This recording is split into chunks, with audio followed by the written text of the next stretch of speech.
Bonjour et bienvenue dans ce podcast de développement de soi. Embarqué dans un voyage intérieur et introspectif. Je vous invite à allumer la lumière de votre conscience pour observer vos phénomènes intérieurs, les reconnaître, les connaître, car ils régissent aussi bien souvent vos perceptions du monde extérieur. Grâce à ce travail de conscience lumineuse, passer de l'introspection à l'action, de la connaissance de soi à la réalisation de soi, en plein alignement avec qui vous êtes vraiment. Je m'appelle Romain, formateur et coach aux multiples passions et expertises, et avec mes outils variés, tels que le coaching, la programmation neurolinguistique, la sophrologie, la méditation, l'hypnose, l'equi-coaching, le reiki ou encore le bilan de compétences, je vous accompagne de manière personnalisée, sur mesure, dans votre développement personnel ou professionnel. Pour cheminer vers vos objectifs, révéler vos ressources et dépasser vos obstacles. En tant qu'ancien cavalier professionnel de saut d'obstacles, croyez-moi, ça me connaît. Retrouvez tout ce que je propose sur romainbamaison.fr. Très bonne écoute. Bonjour à tous, je suis ravi de vous retrouver pour ce nouveau podcast sur le fait de déployer ses ailes. Ce podcast, il est largement inspiré, voire dicté par une lecture, le livre L'acceptation radicale de Tara Brach. Il y a un sous-chapitre qui s'appelle Déployer les ailes de l'acceptation. Et j'ai trouvé ce chapitre hyper impactant, hyper pertinent. J'ai trouvé l'image belle et assez facile à saisir. Donc j'ai envie d'en parler là. C'est un podcast qui est improvisé suite à cette lecture. Je risque de vous lire certains passages. On va parcourir en fait ensemble ce sous-chapitre pour comprendre de quoi il s'agit et essayer de mettre en évidence les enseignements qu'on peut en tirer et comment ce que Tara Brach nous dit peut nous servir. Tara Brach, elle met en avant deux ailes qui nous permettent de voler d'une certaine manière dans l'acceptation. Et la première aile, c'est l'aile de la conscience, de la pleine conscience. Cette conscience qui nous permet, par l'observation, de lâcher nos scénarios intérieurs, tout en les accueillant, que ce soit des scénarios de douleur ou de désir. C'est vraiment le fait de prendre cette hauteur, de voir de plus haut, presque de l'extérieur, ce qu'il se passe à l'intérieur, ce qu'il se passe en nous.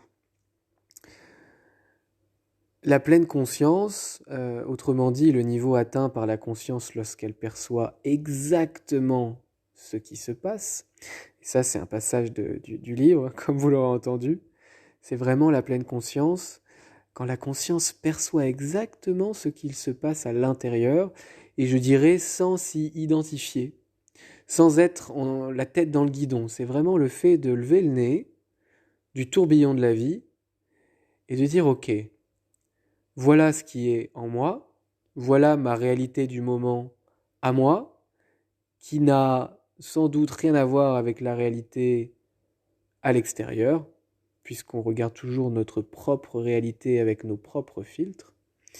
Donc la pleine conscience, l'aile de la conscience, c'est vraiment ok, je prends conscience de ce qui se passe, de ce qui me traverse, éventuellement des émotions, des tourments, de l'intensité. Si l'on a fait un travail d'introspection, on peut peut-être en identifier la source, ça peut revenir à l'enfance, à une blessure particulière. Et puis, c'est pas obligé. Ça se trouve, on connaît pas la source, parce qu'on peut pas connaître la source de tout ce qui est, puisque notre quotidien, nos actions, notre manière d'être, de penser est régie à 98% par l'inconscient, qui par définition n'est pas conscient. Donc là, il y a vraiment aucun impératif, j'ai envie de dire, et il faut pas que ça soit, voilà, une règle. Il faut pas que ça soit quelque chose qui nous force ou qui nous culpabilise de dire mon Dieu, j'ai pas identifié la totalité du mécanisme de ce qui se passe en moi, mais c'est simplement en conscience accueillir ce qui est, prendre la hauteur, savoir que ce qui est là, ce qui me traverse, est en moi, mais ça ne me définit pas. Ça me traverse, c'est une émotion qui vient et qui va partir, parce qu'elle n'est pas durable. D'ailleurs, il y a un exercice en méditation qui est intéressant, c'est de prendre conscience de la temporalité. Prendre conscience du fait qu'on a déjà vécu telle ou telle émotion, tel ou tel passage, telle ou telle énergie, et prendre conscience que, eh bien, elles vont repartir.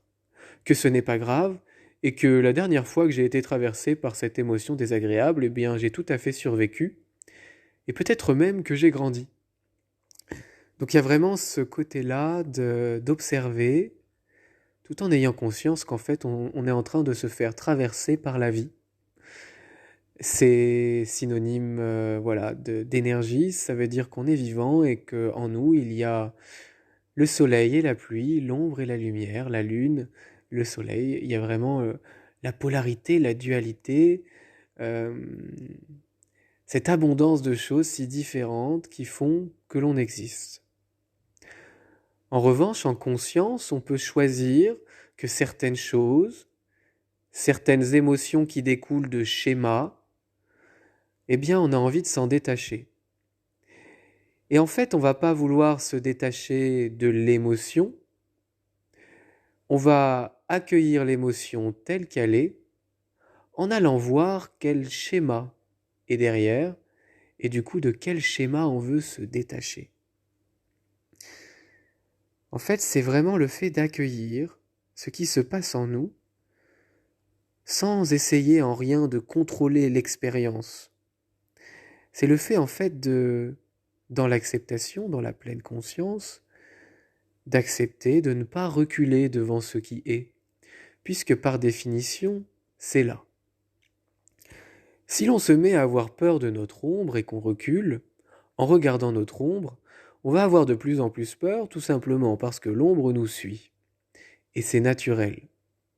En revanche, si l'on reste là et qu'on regarde l'ombre, eh bien on voit que l'ombre ne bouge pas.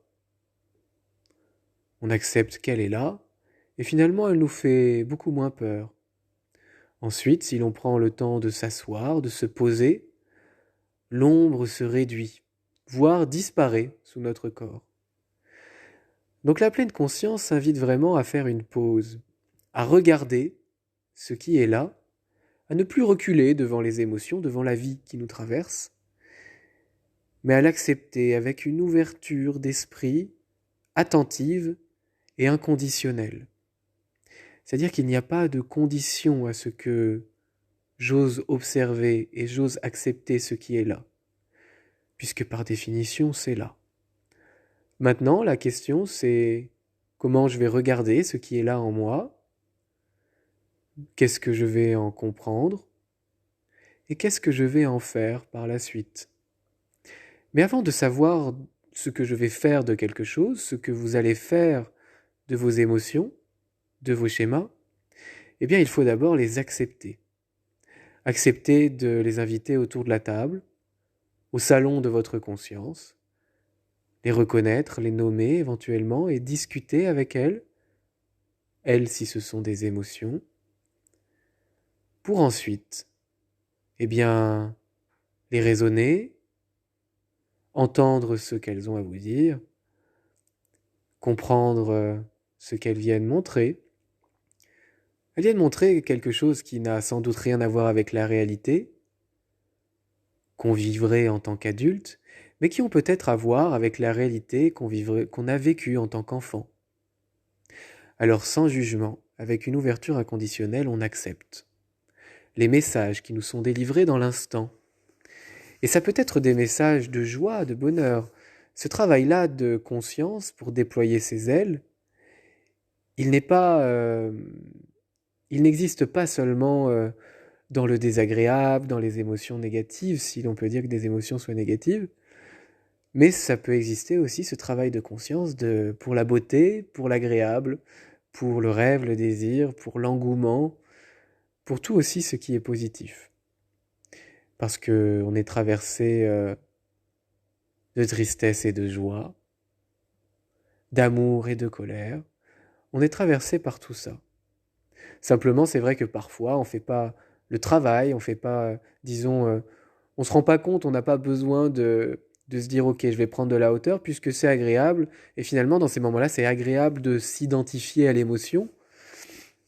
Et souvent, on a tendance à remarquer les émotions désagréables parce que, bah, voilà, on n'a pas envie de trop s'identifier à ça. Et tant mieux. Mais au fur et à mesure du chemin, on peut aussi, quand une émotion agréable est là, faire eh bien, cet exercice-là de pleine conscience pour savourer dans l'instant et pleinement ce qui est. Et je vous le dis, je nous le dis, vraiment chaque jour il y a des bonheurs incroyables. Et en tant qu'humain, avec nos biais cognitifs, notamment le biais cognitif de négativité, ben on peut passer à côté euh, de la conscience qu'on pourrait avoir de ce qui est magnifique là et maintenant dans notre journée,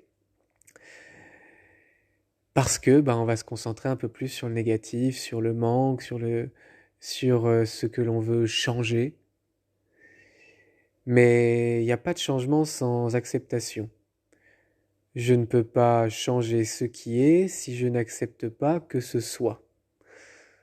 Il faut d'abord que j'accepte que ce qui est, et ensuite seulement je pourrai penser à ce qui sera, ou à ce que je veux être maintenant, dans mon nouveau présent, puisqu'en fait la vie n'est qu'un enchaînement de présents.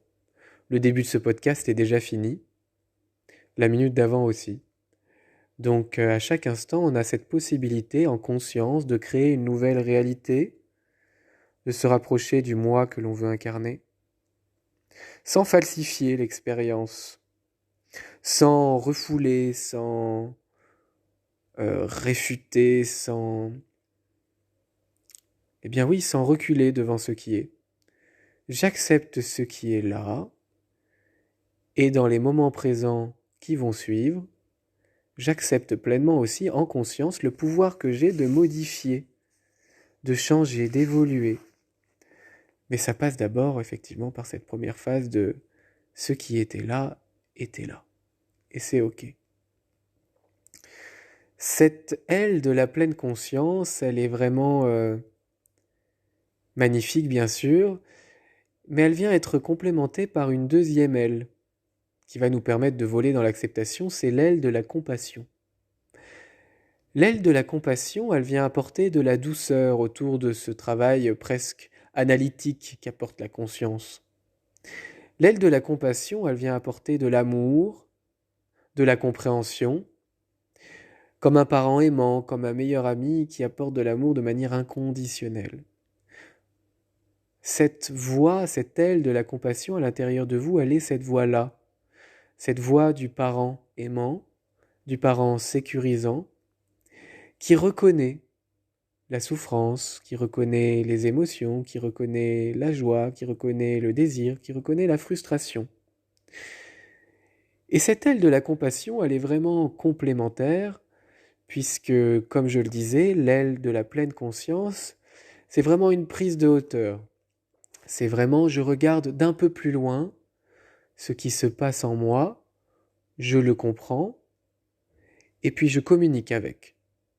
La compassion, elle, vient un peu plus proche pour rassurer, apporter de l'amour propre. Donc c'est vraiment une émotion complémentaire. Et d'ailleurs, c'est valable dans l'autre sens, dans le sens où votre aile de la pleine conscience va être complémentaire, elle aussi, de l'aile de la compassion. Parfois, l'aile de la compassion, si c'est la seule aile qu'on déploie, sans comprendre ce qui se passe en nous avec un peu plus de hauteur, eh bien parfois elle peut tomber dans l'auto-apitoiement, éventuellement dans la blessure de l'injustice, du rejet, de se dire mon Dieu, mais c'est vraiment pas juste, pourquoi moi, etc. Eh bien, c'est là où l'aile de la pleine conscience, parce qu'elle comprend très clairement ce qui se passe en soi, en nous, eh bien, elle va temporiser cette tendance à l'auto-apitoiement.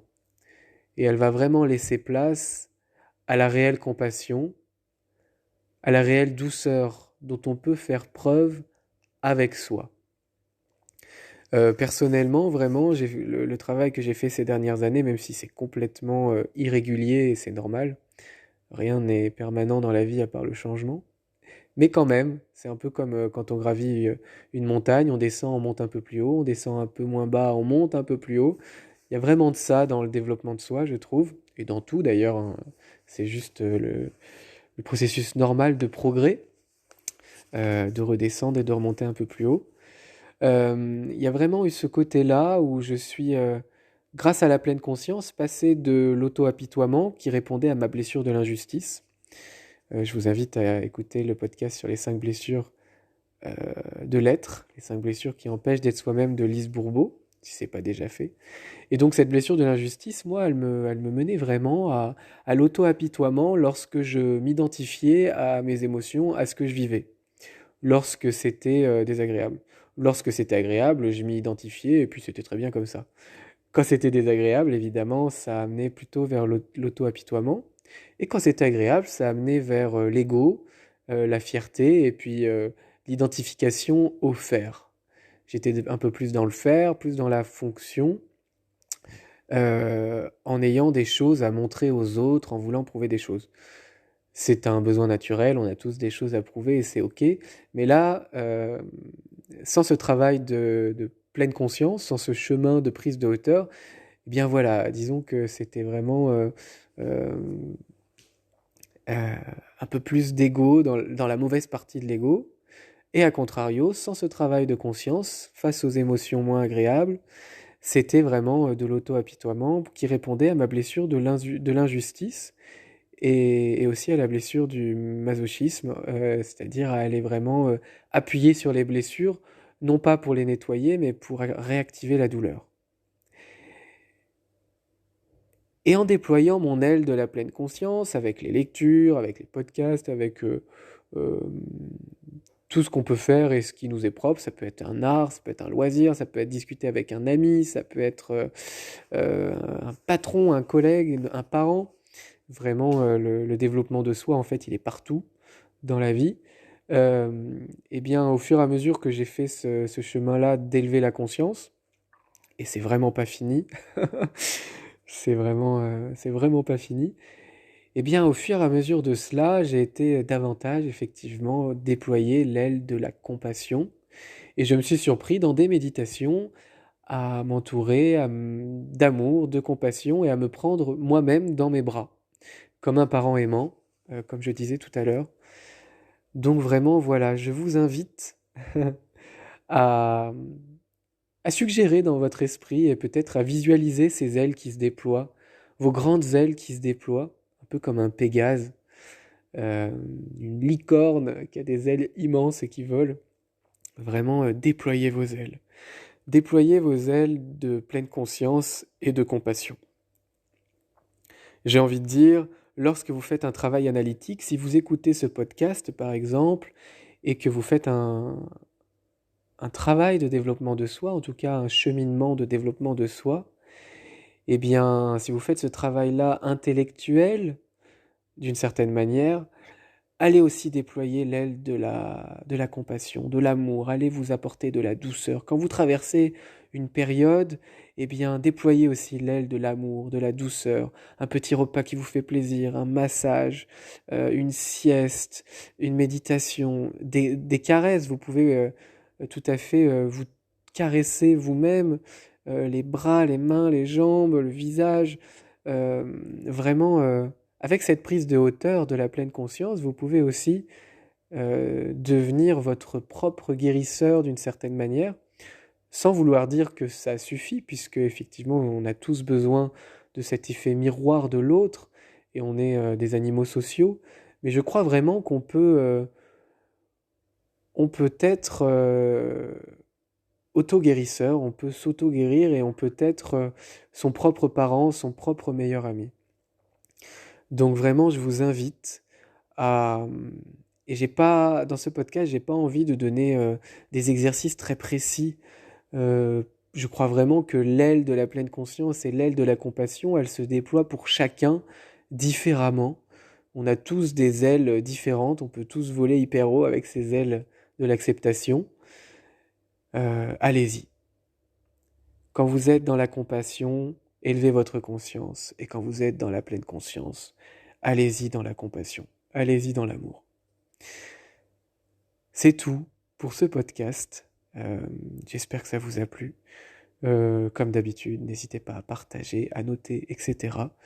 Je vous embrasse et puis prenez soin de vous. N'hésitez pas à me faire des retours sur Instagram ou bien sur LinkedIn aussi, parce que je partage ça aussi sur LinkedIn ou n'importe où, sur ce podcast et sur ce que vous avez pensé de vos ailes à vous, comment elles se déploient, etc. Voilà, je vous dis à tout bientôt pour un nouveau podcast. Bye bye.